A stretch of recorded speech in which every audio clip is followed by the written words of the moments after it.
Boa tarde, boa noite, bom dia. Tá começando o quê? Mais um Grilo Show. E aqui no nosso bate-papo descontraído, pra gente conhecer um pouco mais, ter mais sabedoria, hoje eu trouxe uma pessoa que é mãe atípica como eu, né? Ela vai falar um pouco das condições raras que as suas crianças têm, mas ela não é só isso não. Porque a gente não é só uma coisa, como eu já disse em outras vezes. Ela, além de mãe também, é companheira, é casada. Inclusive o maridão dela tá aqui no estúdio. Ela é representante da Perkins no Brasil. Ela tem formações também, né? É idealizadora do Nem Guerreiras e Nem Tadinhas, que é um coletivo maravilhoso que vocês têm que seguir. Inclusive tem nas redes sociais, lá no Facebook. Estou aqui com Lid, Anne. A Lid. A Lid, tudo bom? E aí? Tudo Bom bem? dia, boa tarde, boa noite. Opa, obrigado pelo convite. Espero que a gente tenha aí um longo tempo aí muito produtivo aqui de bate-papo. Lid, eu te conheci por conta da Amanda. A Amanda já esteve aqui comigo no podcast. Pessoa maravilhosa, né? Uma mulher autista, pô, fundadora de um instituto que ajuda muitas crianças e ajudou suas crianças lá. Sim, Também. eu conheci a Amanda na época da pandemia, foi uma época aí do caos do fim do mundo. E a Amanda veio como um anjo, uma pessoa que significa muito para mim, assim, e me ajudou muito na minha trajetória. Ela falou assim, ó, tem uma pessoa fantástica, mas essa pessoa que você precisa entrevistar, porque a ideia é a gente dar voz pra gente que não tem voz, né? A realidade é essa. Quando a gente fala de inclusão, assim, eu também pela minha formação em ciências humanas, eu nunca deixo de falar que essa inclusão é não só para quem é PCD ou para quem tem condições raras, mas a gente está falando também das questões dos povos indígenas, né? Da questão do racismo, porque as pessoas às vezes esquecem disso, né? Que inclusão é incluir todo mundo num mundo mais democrático, né? De fato. E a ideia aqui é a gente democratizar isso de uma maneira informativa. Então, também tenho trazido. E você, pelo que eu vi, é uma pessoa com um currículo muito interessante.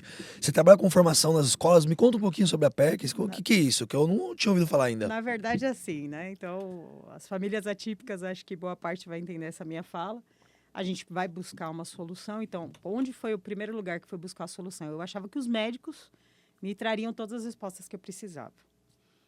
E aí eles me trouxeram na questão de saúde, que envolve uma boa parte da vida da minha filha, mas eles não trouxeram, eles não preencheram determinados vazios. E aí eu fui estudar. Né? É o que a gente faz mais. O que eu fui Pai aprender? atípico. Eu fui aprender a como cuidar da minha filha. Certo. Minha filha, ela veio numa situação rara, e aí eu entendi que eu precisava, que eu não ia ter um profissional pronto no mercado, que eu não ia ter rede de apoio, e que eu precisava estudar. E aí, quando eu optei por estudar, foi exatamente isso. Eu saber o que está acontecendo.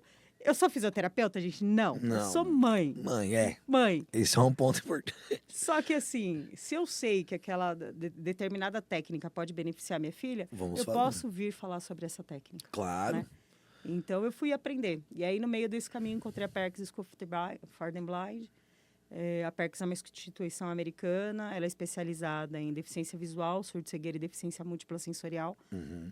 E aí eles me abraçaram, né, em termos de família, e fui estudar, fui me especializar. E hoje eu trabalho com um projeto de inclusão em escolas, então a gente tem rede pública, só escolas de rede pública, estadual e a nível municipal. Show. Hoje eu estou em 16 escolas, ampliando para 20 escolas. E aí a Perkins abraça um todo, né? Então, ela abraça a família, eu como coordenadora de famílias.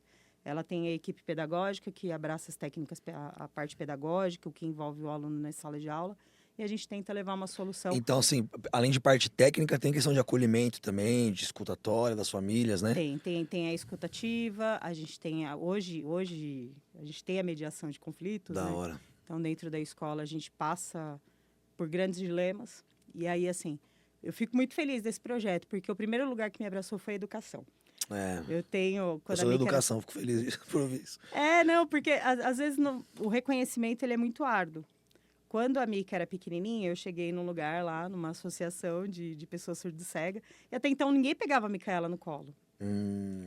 E ela era muito pequenininha, muito frágil, aí eu cheguei nessa associação e conheci lá a Sandra, que para mim é uma inspiração de ser humano. A condição dela é surda e cega. A Micaela nasceu sem os dois olhos, Certo. é surda dos dois ouvidos, tem problema de tortuosidade de pés e mãos, má formação renal, má formação intestinal. Graças a Deus, o renal a gente conseguiu resolver com a parte cirúrgica. A Micaela é cadeirante, totalmente dependente. A Micaela não tem comunicação estabelecida. A Micaela é um combinho de CID, sabe? Então, mas foi nessa instituição que você pela primeira vez viu sua filha sendo tratada como uma criança. Foi nesse lugar, eu cheguei para preencher uma É, eu sei anamnese. como funciona. Eu cheguei e falei, vou preencher uma anamnese para ver se ela é aprovada para ser assistida aqui. Aí a Sandra me pega, minha filha, ela fala assim, vai preenchendo, mãe, e eu seguro. Minha filha me traiu, porque ela foi pro colo daquela mulher. Olha só. E a Sandra abraçou a Micaela com muito amor e carinho, e as duas se conectaram ali daquele momento, e eu entendi que a educação conecta pessoas. Sim.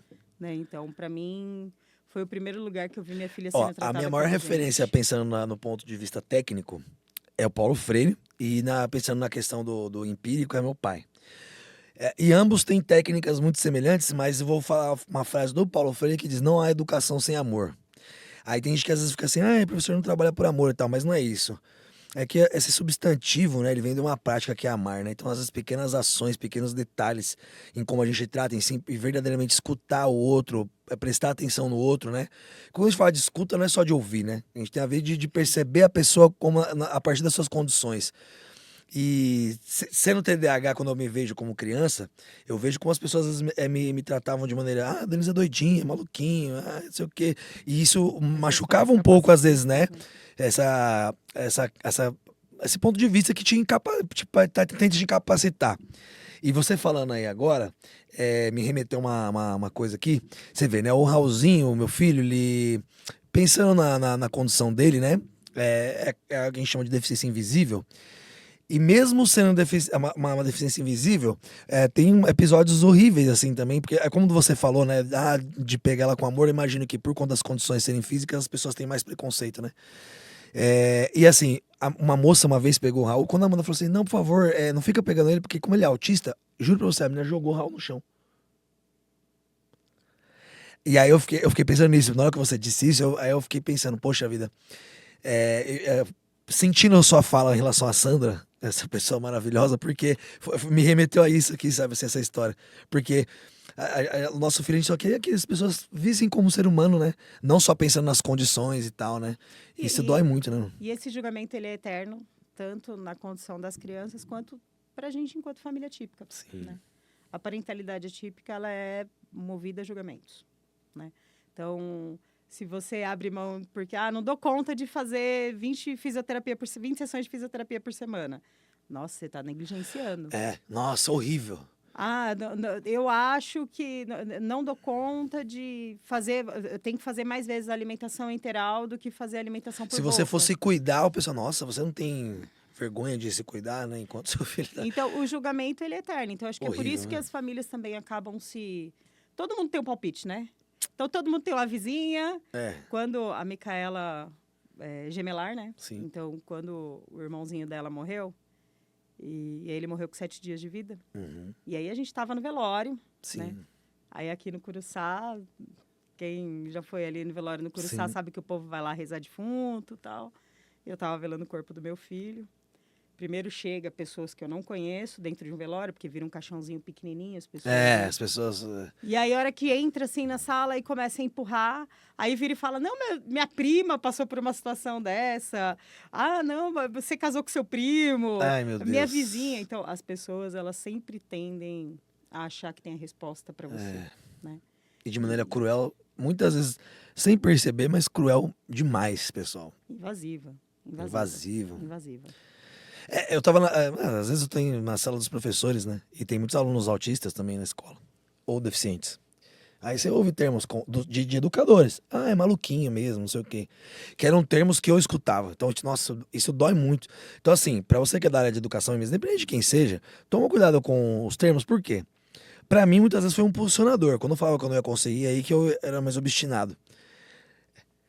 Só que nem todo mundo é assim. Por exemplo, as comorbidades, muitas entram para depressão, para ansiedade. E essa escuta vai caber para todo mundo. Porque quando você tem cedo na família, a porrada vem pesada, né? Assim, na gente também. Então reflete para todo mundo. Então a gente tem que pesar aí como vai falar, porque não é só falar. Inclusive aproveitar também, pensar na parte legal, que é crime, né?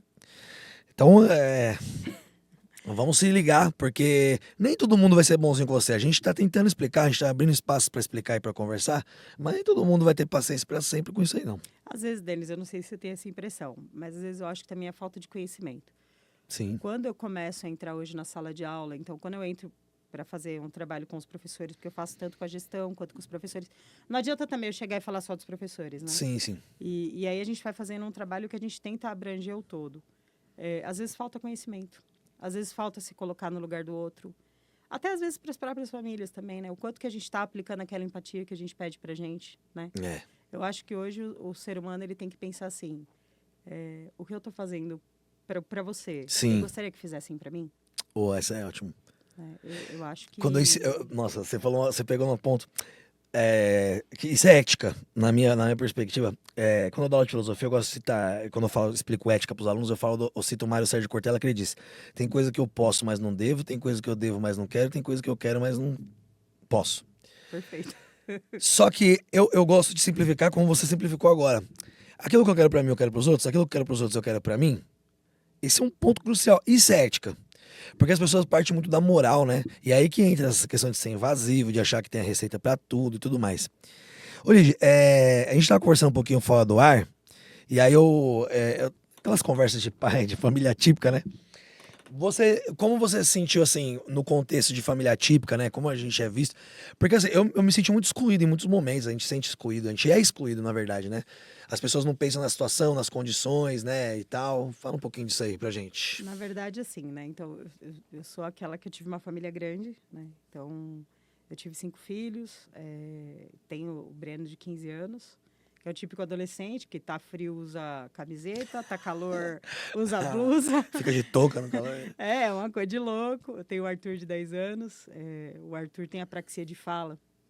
E o Arthur, assim, ele é diabético e o Arthur me traz um ponto de ponderação, né? Que ele vira e fala assim, né? Eu já sei o que eu quero para minha vida e vamos lá. Aí eu tenho a Mica, de 7, que aí veio... Só que até então eu tinha o Breno e o Arthur, então eu tinha um universo também que me permitia participar do mundo, me permitia... Festinha de aniversário, que é uma coisa simples, né? coisas Que se básicas do dia a dia, né? Então, rolava. Mas aí, quando veio a Micaela, foi uma avalanche pra gente. Porque, assim, foi uma avalanche financeira. Nossa, esse é o ponto importantíssimo. Foi uma avalanche financeira. Foi uma avalanche emocional. Eu não tinha contato com pessoa com deficiência. Eu nunca tive uma pessoa com deficiência na família. E, de repente, vem uma criança que nasce sem os 2 olhos. Um impacto absurdo. Eu lembro que a primeira coisa que eu perguntei dentro da UTI foi... como que eu vou saber que se minha filha está dormindo ou acordada, né? Nossa, é verdade. E aí o médico sabiamente me respondeu, você vai saber, né? Só que tem coisas que é só o tempo, né? E as nossas feridas, elas ficam lá. As nossas feridas, elas ficam ali. E aí depois da Mickey e do Henrique, aí o Henrique faleceu e a gente não estava esperando, não estava nada programado.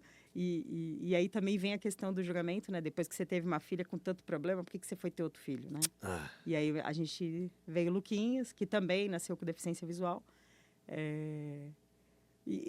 Então, assim, a gente vai se afastando. Financeiramente, hoje eu não consigo. Emocionalmente, hoje eu chego... E, às vezes, eu vou te dizer que eu acho que eu também cheguei num patamar que eu acho... Existem conversas tão vazias deles. Um monte. É o que mais tem.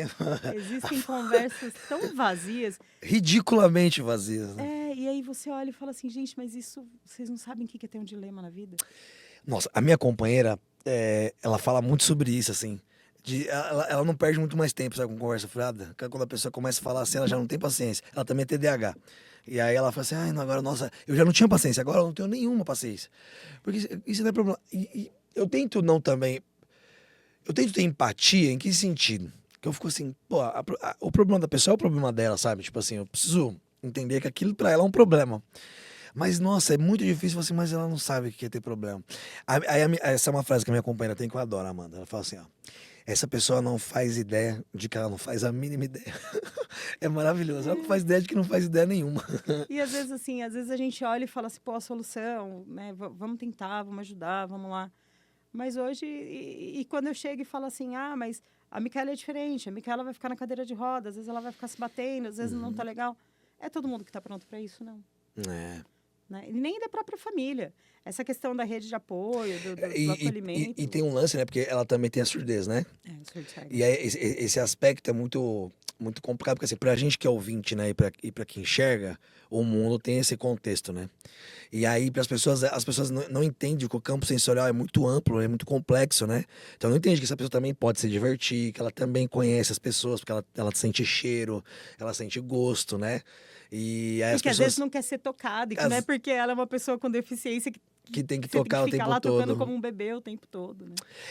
Mas esse é um fator interessante pra gente que é pai de PCD, né? Porque a gente sempre meio que infantiliza eles um pouquinho, né, mano? Eu lembro a última vez que eu infantilizei o Raul, assim, ele ainda é bebê, 4 anos. Então tem umas brincadeiras que são De bebê. de infantil. Mas que eu falei assim, pô, eu não posso mais fazer isso. Ele já tá com 3 anos. Aquela coisa de trocar a criança, sabe? Eu pego o moleque só e sai trocando assim, tipo, porque é bebê. Aí eu falei, não, Raul, vou trocar você agora, tá bom? Olha pro papai. Tentar fazer um contato visual ali, porque não faz, né? Difícil. Mas essa coisa. E aí me ocorreu uma pergunta aqui. Eu acho que deve ser uma pergunta. Essa questão do entretenimento, por exemplo, das brincadeiras e tal. Como que funciona como é o nome Com a dela? Micaela. Com a Micaela. A Micaela é totalmente sensorial. A Mica é uma criança. Ela gosta de tecido, então a gente foi encontrando as coisas que ela gosta. A gente foi encontrando formas de conectar com ela. Ela gosta de mão, ela gosta de pé. Quando ela tá nervosa, quer acalmar ela, né? Ela começou numa escola recentemente em São Paulo, né? Porque a gente não conseguiu a inclusão dela aqui no município. E aí a gente mandou ela para uma escola especializada em São Paulo. Uhum. E aí ligaram para mim e falaram: Nossa, a Micaela nunca tinha ficado nervosa assim. O que eu faço, Lidiane? Aí eu falei: Ó, tira o sapato e coloca o pé na mão dela, né? Que legal. Aí a professora virou e falou: E dá certo? Eu falei: Tá, tenta e depois me conta, né? Porque é uma coisa que Sim. regula ela. Que legal. O Raul também gosta de pé. Nossa, fissurado por pé. É, regula. Então, assim. E a gente se desprende, né? Vamos lá. Não, toma meu pezinho aqui. A gente se desprende de nós mesmos, porque é uma A gente convivência volta- que a gente vai aprendendo diariamente. E outra, é uma questão de se reconectar consigo mesmo, né? De pensar o corpo, de pensar várias questões. Tem um aspecto, eu acho que é também interessante, até pensar assim, de sexualidade, não na questão, porque as pessoas confundem sexualidade com sexo, né? Mas pensar nesse contexto, né, de afeto, de demonstração de afeto e tudo mais. Porque pra quem é PCD normalmente, essa questão do sensorial é muito mais. Tem um potencial muito maior, né? De expressão e tudo mais. Eu E aí você trabalhando saber com lidar com essas famílias, coisas, né? Ó, eu vou te dizer que assim, um dos maiores desafios com famílias Uhum. é a gente tratar, então, essa coisa da infantilização, porque às vezes nós, enquanto família, a gente também fica assim, ai, mas será que ela vai conseguir? É. Ah, mas tadinha, eu só vou saber se eu fizer. Eu só vou saber se ela vai conseguir ter contato com aquilo se eu expor ela ao contato com aquilo. Eu só vou Certo. saber o que deixa ela feliz se eu deixar ela feliz. É claro. Né? E ela vai crescer. Ela não vai ser um eterno bebê. Os pelos no corpo vão aparecer. Exatamente. A menstruação vai vir. As vontades que todo ser humano As tem vontades também. vão Né? aparecer. E talvez ela não consiga lidar Com isso com também. isso, né? E aí, quando eu percebo... E é muito engraçado quando eu pego as famílias mais dos jovens, né? Dos mais velhos. E aí a gente vira e fala, mas teu filho já tá querendo namorar. Não, meu filho... Não, é o meu bebezão. Quer que mora comigo pra sempre. E aí eu pego o celular, ó, mãe, pai, às vezes eu tô na escola, eu pego o celular do seu filho, eu vejo eles trocando umas mensagens, aí eu chego pra mãe, olha, mãe, Então, né, vamos conversar sobre isso aí. porque eles crescem, né, e eu acho que hoje, eu acho que o que me deixa muito feliz com o trabalho que eu faço é assim, o que a gente pode proporcionar hoje para as nossas crianças? Sim. É independência e autonomia. É isso. E eu acho que... E pensar em autonomia não é só pensar para quem é PCD, né? A gente tem que falar de fato da educação no geral. Por exemplo, a gente está discutindo muito a questão de inclusão, e aí a gente tem que olhar para as crianças típicas que estão na sala de aula também, porque a gente tem que ponderar o seguinte, que num processo de inclusão, todo mundo tem que estar incluído. E aí tem aspectos de comportamento de quem é PCD, né, de quem é autista, de quem é TDAH, que obviamente eles vão causar transtornos para quem é típico, por quê? Porque sai daquela conjuntura ali do esperado e para aquela pessoa não Normal. esperada, né, dentro do que se estabelece aí como normativa. E, mano, se a gente não trocar ideia com a molecada sobre esses temas, eles entenderem o que significa, que é uma condição, que nem tudo aquela pessoa tá fazendo premeditado, lá, lá, é importante. E aspectos que pegam, por exemplo, da questão da sexualidade também. E não só, mas, por exemplo, a questão do bullying e tudo mais. Porque isso diminuiria muito se as pessoas tivessem a noção ampla. outro ponto. A gente pega pra falar com as famílias atípicas. Mas eu acho que se peca muito de falar com as famílias não atípicas, né?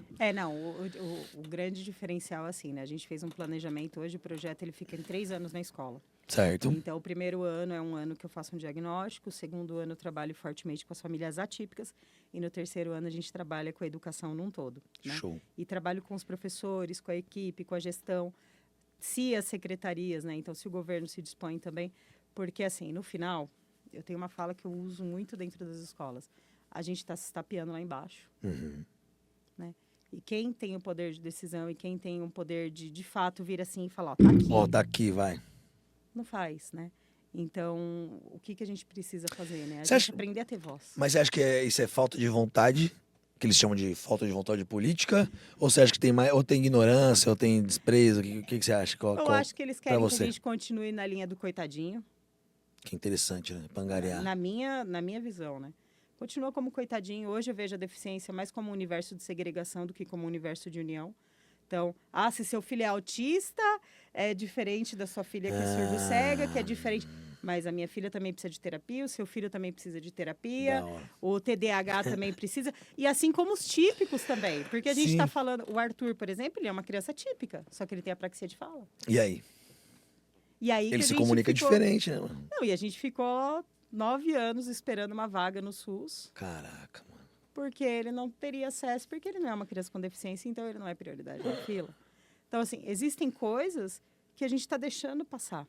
Existem buracos Sim. e lacunas que estão acontecendo. E aí você também, anteriormente, você fez a fala dos típicos com os atípicos. Tem uma escola que eu trabalho lá no Tocantins, que eles estão num dilema assim. É uma menina atípica, então uma menina sem diagnóstico, que está apaixonada por um menino Que é que atípico. é um menino atípico. E aí... E eles Aí, estão Romeu, loucamente... é Romeu e Julieta. Aquela o paixão universo. de 14, Sim, 15 sim. anos. E aí você vê as barreiras que a família, né, deles vem trazendo dos dois lados. entendi. Né? E então, assim, o mundo... E foi o que eu falei mais cedo aqui, que ela até falou assim... As pessoas não estão preparadas para o que é diferente. E hoje o diferente está com a gente, dentro da nossa casa. Exatamente. Está dentro da nossa casa, está dentro da sala de aula. Hoje a gente tem um grande número de alunos com diagnóstico. E nesses casos aí, sabe um ponto que me causa, assim, uma convergência, assim, um pane? Que as pessoas se preocupam com o que não deveria se preocupar, né? Em vez de se preocupar assim, ó, vamos entender as condições e tal, pra você ter uma boa relação e ter qualidade de vida. Não, as pessoas pensam em outras coisas. Porque é sempre também a questão do capacitismo mesmo, de tipo... Infelizmente, uma coisa que eu vou falar que é importante, antes de tudo, aquilo que você tá falando também é a falta de consciência de classe, porque assim, segregam a gente de todas as formas possíveis. A verdade é essa, que quanto mais segregado, mais dividido a gente tiver, mais fácil de... mais fácil de controlar, quanto mais bolha, mais fácil de dominar e tudo mais, e aí ninguém luta por ninguém, de fato. Mas o que eu ia falar é o seguinte, quando a gente pensa na forma com que o racismo foi criado, quando a gente fala do país como o Brasil, por conta da escravidão, a gente acaba colocando sociologicamente o racismo sempre mais imbuído na questão da história dos negros e tudo mais. Mas é importante frisar que o racismo, no seu conceito primário, ele tem a ver com a eugenia, que é a prática de você achar que tem uma raça superior e que o que não bate com aquilo que é o padrão ali superior tem que ser extinto. Várias populações ao longo da história praticaram isso, inclusive os gregos, né? O povo de Esparta praticava eugenia. O bebê que nascesse com alguma deficiência ou com alguma atipia era jogado a morra abaixo e vai com Deus, né? Ou não, no caso desse pensamento, infelizmente. Qual que é o ponto que eu queria chegar? Quando a gente pensa na estrutura do que você está falando assim, né? Que a gente não se une e não se agrega. Esse pensamento, olha como que ele é complexo. Porque hoje, essas pautas identitárias, elas estão em maior discussão.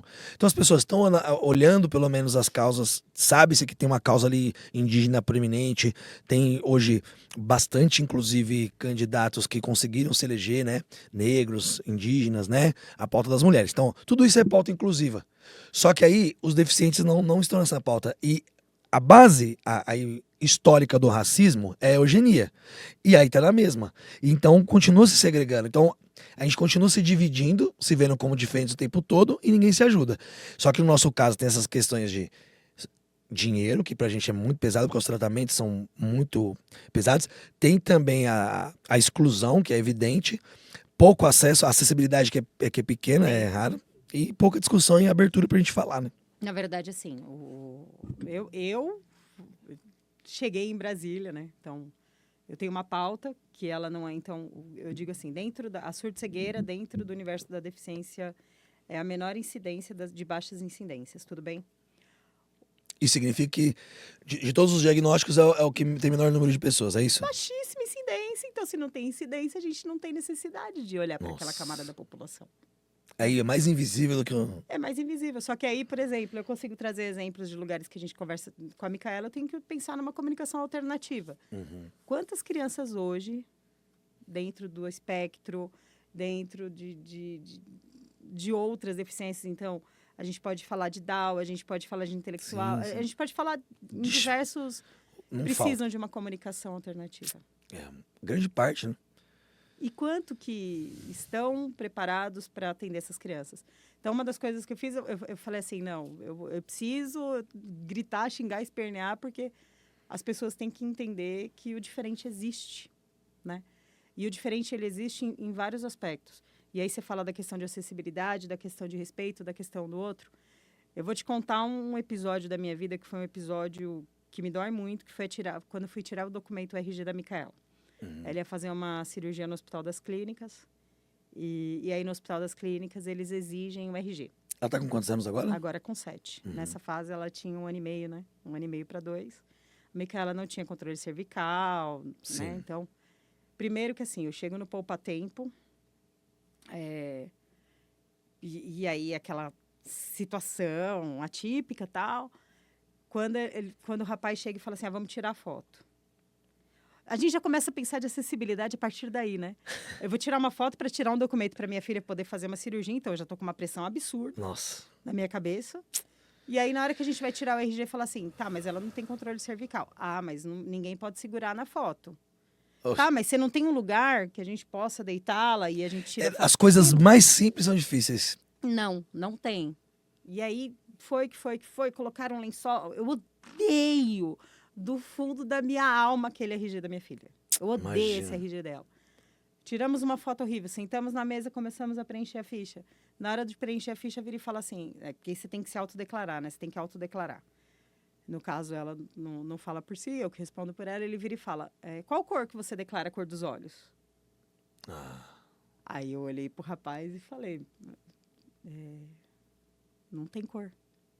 Não, mas se a senhora não declarar a cor dos olhos, a senhora não pode tirar o RG. Aí eu falei, como que é numa coisa básica? Eu não posso fazer, como que eu vou mentir? Nossa, olha, uma coisa assim, é que as pessoas imaginam a dor que é isso, porque é a condução da sua criança, né? Ela não tem os olhos pra ter cor, né?